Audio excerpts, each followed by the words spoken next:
ప్రభుత్వ భూమి కబ్జాకు గురవుతున్న విషయం లిఖితపూర్వకంగా సంబంధిత అధికారులకు ఫిర్యాదు చేసినా చట్టరీత్యా చర్యలు తీసుకోవడం లేదని కౌడిపల్లి మండలం వెల్మకర్నె మాజీ సర్పంచ్ రాజేందర్, సతీష్ మరియు వెల్మకర్నె గ్రామస్తులు ఆవేదన వ్యక్తం చేస్తున్నారు. మంగళవారం సర్వే నంబర్ 447లో ఏర్పాటు చేసిన విలేకరుల సమావేశంలో వారు పూర్తి వివరాలను వెల్లడించారు. కోట్ల విలువైన భూమిని అడ్డదారులు అసైన్మెంట్ పట్టా పొంది వాల్టా చట్టాన్ని తుంగలో తొక్కి జేసీబీతో రాళ్లను, చెట్లను, మొక్కలను ధ్వంసం చేస్తున్న మోతీలాల్ పైన చట్టరీత్యా చర్యలు తీసుకొని వెల్మకర్నె గ్రామానికి చెందిన నిరుపేదల ఇండ్ల స్థలాల కోసం లేదా ప్రభుత్వ డిగ్రీ కళాశాల కోసం ఈ భూమిని కేటాయించాలని రాజేందర్ మరియు గ్రామస్తులు ఈ సందర్భంగా డిమాండ్ చేశారు. ఈ కార్యక్రమంలో వెల్మకర్నె మాజీ సర్పంచ్ రాజేందర్, సతీష్, ప్రజాపతి, లక్ష్మణ్, అశోక్, శేఖర్, రవిసాగర్, వినోద్, సామెల్, ప్రభాకర్, గ్రామ అంబేద్కర్ యువజన సంఘం మరియు శ్రీ స్వామి వివేకానంద యువజన సంఘం యువకులు పాల్గొన్నారు.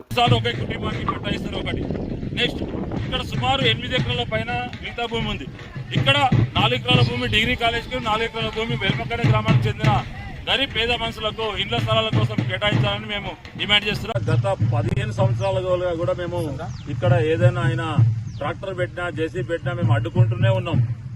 ప్రతిసారి కూడా ఆయన ఏదైనా ఇక్కడ జేసీబీ పెట్టినా, ట్రాక్టర్ పెట్టినా ఎంఆర్ఓ గారికి, ఆర్ఐ గారికి మేము ఫిర్యాదు చేస్తూనే ఉన్నాం. జనరల్ బాడీ మీటింగ్ లో కూడా మేము ఈ విషయంలో లేవనెత్తడం జరిగింది. నిమ్మకు నీరెత్తినట్లు ఎవరైతే రెవెన్యూ సిబ్బంది వ్యవహరిస్తారో దాని కారణంగానే ఈ రోజు ప్రభుత్వ భూములు అన్ని కూడా అన్యాక్రాంతమవుతున్నాయి. అదేవిధంగా ఫారెస్ట్ వాళ్ళు ఈ రోజు మా ఊరికి సంబంధించిన ఎవరైనా మేకల కాడలు కానీ, గొర్రె కాడలు కానీ ఎవరైనా గొడ్డలు తీసుకొని ఏరియా వస్తే చాలు వాళ్ళు గొడ్డలు తీసుకొని భయపెడుతున్నారు ఫారెస్ట్ సిబ్బంది. ఈ రోజు సుమారు 150 చెట్లను, మొక్కలను, రాళ్లను, రప్పలను తీసేస్తుంటే ఫారెస్ట్ సిబ్బందికి మేము డైరెక్ట్ పోయి చెప్పినా, ఫోన్ చేసినా కానీ ఎలాంటి స్పందన లేదు. ఈ రోజు బీట్ ఆఫీసర్ గారు వచ్చి ఇక్కడ 4 చెట్లే నరికారని చెప్తారు, 4 చెట్లనే తొలగించారని చెప్పి పంచనామా చేయడం జరిగింది. ఇది సిగ్గుచోటైన విషయం. డిఎఫ్ఓ గారికి కూడా నేను 4 సార్లు ఫోన్ చేయడం జరిగింది.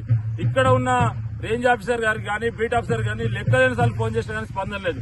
ఈ రోజు ఇవన్నీ చూసినట్టయితే 150 చెట్లకు తక్కువ లేవు. 150 చెట్లు, కొమ్మలు, మొక్కలు కూడా వీళ్ళు జేసీబీతో తొలగిస్తే ఇప్పటికి ఎలాంటి స్పందన లేదు వాళ్ళు.